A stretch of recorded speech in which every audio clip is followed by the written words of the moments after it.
मुगल सल्तनत। एक जमाना था जब इनका नाम सुनते ही लोग, राज्य डर जाते थे। एक खौफ पैदा होता था। और ऐसे कई राजा सरदार थे जो उनके आगे, मुगलों के आगे टिक नहीं पाए, उनकी कुछ चली नहीं। लेकिन कुछ ऐसे भी थे जिन्होंने इन मुगलों को कांटे की टक्कर दी थी। और ऐसे ही थी एक रानी, चांद बीबी। जी हाँ, आज हम बात करने वाले हैं अहमदनगर की चांद बीबी की, जो बाद में बीजापुर की रानी बनी थी। 16th सेंचुरी में इंडिया का जो सदर्न पार्ट है, डेक्कन प्लेटू, वहां पे 5 मुस्लिम राज्य थे: अहमदनगर, बीजापुर, बिदर, बेरार और गोलकोंडा। और इन पांचों मुस्लिम राज्यों के एक कॉमन दुश्मन थे, वो था विजयनगर का राज्य। जो अहमदनगर राज्य था, उसके राजा थे हुसैन शाह, और उन्हीं की बेटी थी चांद बीबी। एक बार बीजापुर के राजा अली आदिल शाह ने हुसैन शाह को ऐसा सुझाव दिया कि क्यों ना डेक्कन के हम 5 राज्य, मुस्लिम राज्य मिलके विजयनगर के राज्य पे अटैक करें, और इस डील के बदले में मैं आपकी बेटी चांद बीबी से शादी करूंगा। तो हुसैन शाह बड़े खुश हो गए। चांद बीबी तब सिर्फ 12 साल की थी। उनकी शादी हो गई। शादी के बाद वे बीजापुर चली गई। लेकिन शादी के बाद भी उन्होंने अपनी पढ़ाई नहीं छोड़ी। उन्होंने पर्शियन, टर्किश, अरबिक और उर्दू ये सारी भाषाएं सीख ली थी। और साथ ही में ड्राइंग, पेंटिंग और वीणा वादन भी सीख लिया था उन्होंने। उसी के साथ उन्होंने घुड़सवारी यानी हॉर्स राइडिंग भी सीखा था।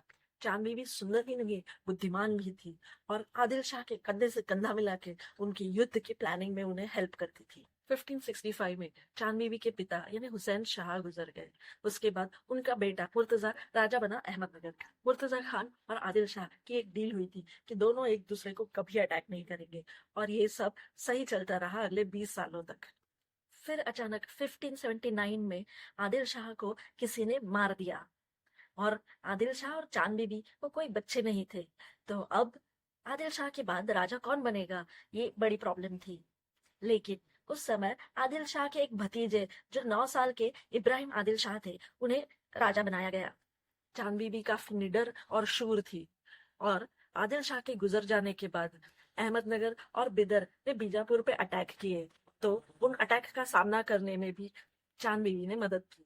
कुछ समय बाद चांद बीबी ने अहमदनगर लौट जाने का फैसला किया। उनके इस फैसले के पीछे एक वजह और थी। उनका जो भाई था मुर्तजा, जो अहमदनगर का राजा था, वो दिमाग से थोड़ा कमजोर हो चुका था। वो अजीब बर्ताव करने लगा था। उसने खुद की माँ को बंदी बना लिया था और खुद के बेटे को मार डालने की कोशिश की। सबका मानना था कि मुर्तजा पागल हो चुका है, और इसलिए राजा की जगह के लिए झगड़े होने लगे थे किंगडम में। उस समय अकबर दिल्ली में राज्य कर रहे थे और उन्हें खुद को डेक्कन तक अपनी पहुंच बनानी थी। उसी समय अहमदनगर के कुछ लोग जो राजा बनने की चाह रखते थे, वो जाके अकबर से मिले और उनसे कहा कि आप आके हमारे अहमदनगर में अटैक कीजिए, ताकि हम आसानी से राजा बन सकेंगे। फिर अकबर ने अहमदनगर पे अटैक किया, लेकिन चांद बीवी ने बड़ी होशियारी से मुगलों का सामना किया और उनको उनके प्लान में सक्सेसफुल नहीं होने दिया।